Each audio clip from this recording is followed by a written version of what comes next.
Finally আজকে ঈদের shopping করার জন্য বের হলাম। রাস্তার চারদিকে ঈদের আমেজ বোঝাই যাচ্ছে। ঈদ উপলক্ষে মার্কেটগুলো এত সুন্দর করে সাজানো হয়েছে। আজকে আমি ঈদের শপিংটা সিলেট আলহামরা শপিং মল থেকে করব। আমরা আলহামরা শপিং মলের খুব কাছাকাছি চলে এসেছি। ওয়াও, শপিং মলটা দেখে তোমার মন ভালো হয়ে গেছে, এত সুন্দর করে সাজানো হয়েছে। আমার ঈদের কেনাকাটা আরও আগে থেকে শুরু হয়ে গেছে। ওগুলো আমি অনলাইন থেকে করেছিলাম, কিন্তু শপিং মল থেকে শপিং না করলে ঈদের আসল মজাটাই বোঝা যায় না। চারদিকে এত লাইটিং, এত সুন্দর করে সাজানো। আমি শপিং মলের কাছে এসে টাকাটা আগে বের করে নিলাম। ফাইনালি আমরা শপিং মলে চলে এসেছি। শপিং মলে ঢোকার সময় আমি এত বেশি এক্সাইটেড ছিলাম যেটা বোঝানোর মতো নয়। গাইস, আমরা শপিং মলের ভিতরে ঢুকে পড়েছি। এত সুন্দর সুন্দর ব্যাগের কালেকশন দেখে মনে হচ্ছিল সব কিনে ফেলি।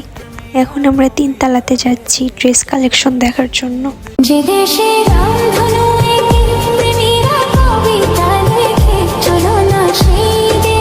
গাইস, শপিং মলের ভিতরে আর ভিডিও করতে পারিনি, তারা মোবাইল বের করতে দিচ্ছিল না। ফাইনালি আমার শপিং ডান। যে দেশে রামধনু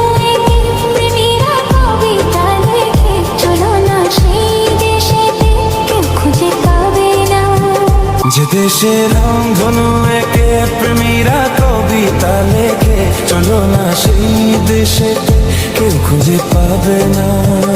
যে দেশে রামধনু